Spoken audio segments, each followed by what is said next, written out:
Hello नमस्ते सबैजनालाई। आज फेरि एउटा मिनी ब्लग लिएर चाहिँ हजुरहरू माझमा आइसकेको छु। आजको चाहिँ हाम्रो यात्रा रहनेछ अराउन्ड 30 किलोमिटर। हामी चाहिँ 30 किलोमिटर साइक्लिङ गर्नेछौँ र हाम्रो डेस्टिनेसन भनेको चाहिँ बेनिड्रमदेखि अल्बिरसम्म। अल्बिरमा चाहिँ एउटा हिस्टोरिकल 600 इयर्स पुरानो चाहिँ चर्च रहेको छ। त्यो चर्चसम्म पुग्नेछौँ। त्यहाँको दृश्यहरू हजुरहरूलाई देखाउनेछौँ र त्यस पछाडि हामी फेरि अगाडि बढ्नेछौँ र अल्बिरदेखि फेरि अब कल्पसम्म। कल्पमा चाहिँ त्यहाँ Natural Park of the Rock of इन्फाक भन्ने ठाउँ छ। त्यो एउटा पार्क छ। त्यो पार्कमा चाहिँ one of the most visiting place भनेर चाहिँ मैले देखिरहेको थिएँ गुगलमा रिभ्यूहरू। त्यहाँसम्म हामी पुग्नेछौँ। भ्यूहरू इन्जोय गर्नुहोला। फाइनली हामी अल्बिर आइसकेको छौँ।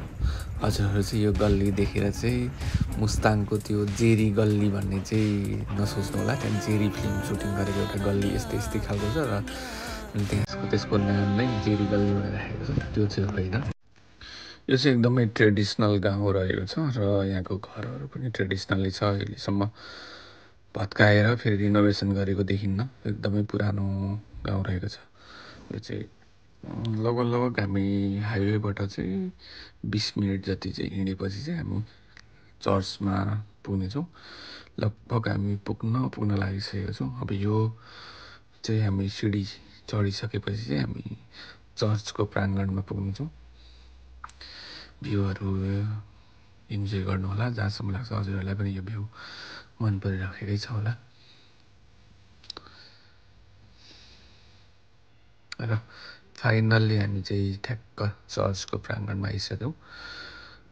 यो चर्च चाहिँ एकदमै पुरानो हिस्टोरिकल चर्च हो।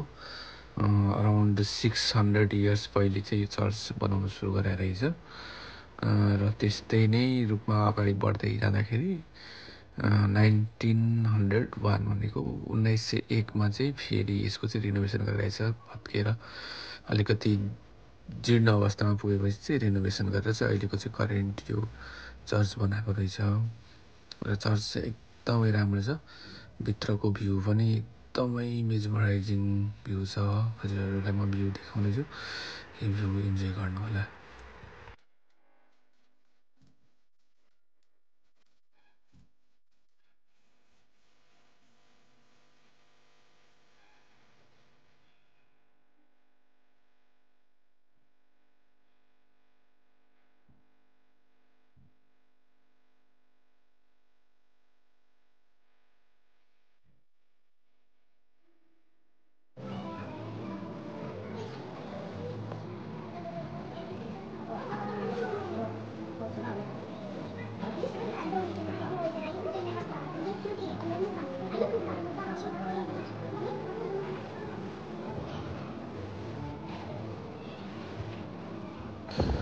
हजुरहरूले यो चर्चको आँगनबाट चाहिँ एकदमै राम्रो सिटी भ्यू भएको मजा पनि लिन सक्नुहुन्छ।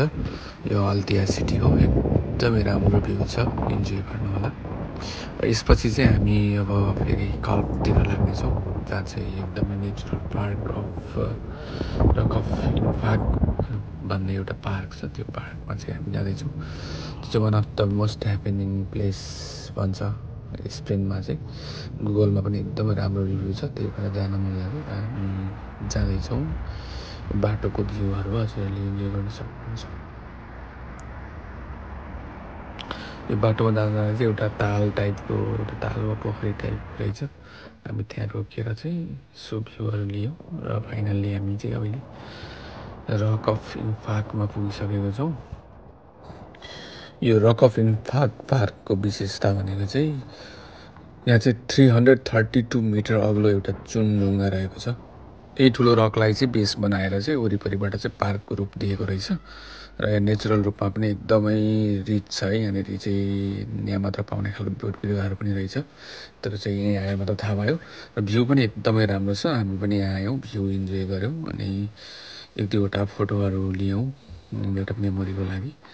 र त्यस पछाडि चाहिँ हामी चाहिँ अलिकति अँध्यारो पनि भइसकेको भएर 4:30 समथिङ बजिसकेको थियो। अनि विन्टर टाइममा 4:30 भनेको चाहिँ अलिकति ढिला नै हो।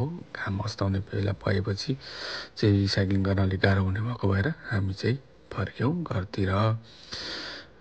भ्लग पुरै हेरिदिनु भएकोमा धन्यवाद। फेरि अर्को भ्लगमा भेट्ने नै छौँ। Thank you for watching.